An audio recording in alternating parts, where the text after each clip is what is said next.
It started on a quiet Saturday morning. My wife went out to water the flowers along our front porch, something she always enjoyed. A few minutes later, I heard shouting, angry voices, sharp and loud.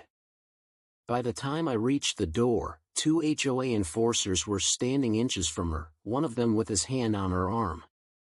And then, in broad daylight, he shoved her hard enough that she stumbled against the railing. Backhand index pointing right. If you want to hear more powerful HOA revenge stories where justice finally wins, make sure you subscribe to the channel. We've got plenty more like this, and you don't want to miss what comes next. I froze for a split second, not out of fear, but out of the kind of controlled rage only years in the military could build. I'm a combat veteran. I've seen enough violence overseas to know when to use it, and when to hold it back. That day, I chose patience, because the real battle had just begun. But let me back up a little. My wife and I had moved into this neighborhood for peace. After serving 2 tours overseas, all I wanted was a simple home where we could plant flowers, grill on the weekends, and maybe wave at the neighbors now and then. Most folks around here were good people. But the HOA? They weren't here to build community, they were here to control it. It started small. Notices about the shade of beige our shutters were painted. Complaints about our truck being parked too close to the curb. Petty stuff. My wife would laugh it off. Ignore them, she'd say. But the notices piled up, each one written in bold, threatening language. Then one evening at dinner, she looked at me with worry in her eyes. They left a note on the door today. Said they'd inspect the property if we didn't comply. I frowned. Inspect? This isn't the army, they don't get to search our place. She nodded. That's what I thought. But they sound serious. And they were. A week later, I caught 2 HOA board members walking through my backyard, taking photos. When I confronted them, they just shrugged. HOA business, one muttered. Step one more foot on my property and it becomes police business, I snapped back. They left, but not without giving me a look that promised they weren't done. Still, nothing prepared me for what happened next. That Saturday morning, when my wife was shoved, my instincts nearly took over. I grabbed the nearest enforcer by the wrist before he could touch her again. Back off, I growled. He yanked his arm away, sneering. You think you scare us? The HOA has authority here. I locked eyes with him, voice steady but cold. Authority ends at my property line. You put your hands on her again, and you'll wish you hadn't. The other man laughed nervously. We were just doing our job. She was refusing to comply. My wife, still shaken, whispered, I was just watering the flowers. That's when I knew this wasn't just harassment anymore. This was intimidation, physical, deliberate, and personal. The board must have thought they could break us. They started issuing daily fines, hundreds of dollars each, claiming we were uncooperative residents. Neighbors whispered about the incident, some horrified, some too afraid to get involved. But I wasn't afraid. I had faced worse than this in combat zones. The only difference was this enemy wore polo shirts and carried clipboards instead of rifles. That night, my wife sat quietly on the couch, rubbing the bruise forming on her arm. I don't want to live like this anymore, she said softly. I took her hand. You won't. I promise you that. They think they've won, but they just made the biggest mistake of their lives. Because here's the thing, I don't look for fights. I never have. But when someone hurts my family, the soldier in me wakes up. And the HOA enforcers had no idea that the man they'd picked a fight with had been trained in patience, strategy, and decisive retaliation. They thought they could bully us into silence.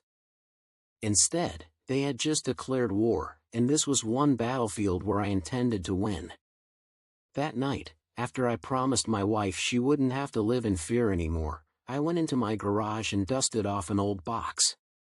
Inside were notebooks, a camera, and some tools from my military days. No weapons, no violence, just the gear of someone who knew how to document, strategize, and outthink an opponent. I wasn't going to fight them with fists. I was going to fight them with proof. The next morning, I installed small security cameras around the property. Not obvious ones, just enough to catch every angle. I knew the HOA enforcers would be back. And sure enough, 2 days later, they returned. I was standing inside, coffee in hand, when the first alert popped up on my phone. 2 men walked straight onto my lawn without knocking. They began photographing my truck, my garden, even peering into my windows. I opened the door calmly. "Gentlemen," I called out, smile for the cameras. "You're trespassing." One of them froze. The other scoffed, "You can't record us. This is HOA property." I stepped closer, voice like steel. "This is my property. And everything you're doing is now on video." They muttered threats about fines and hurried away, but I had what I needed, evidence. That evening, I sat down with my wife at the kitchen table. "They're finished," I told her. Her eyes widened. "What do you mean?" "I've got them on tape harassing us, trespassing, and assaulting you. That's not HOA business, that's criminal." She nodded slowly, relief washing over her face. For the first time in weeks, I saw her shoulders relax.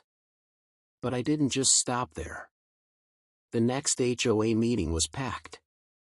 Rumors of the enforcers' behavior had spread, and people wanted answers. I walked in with my laptop tucked under my arm.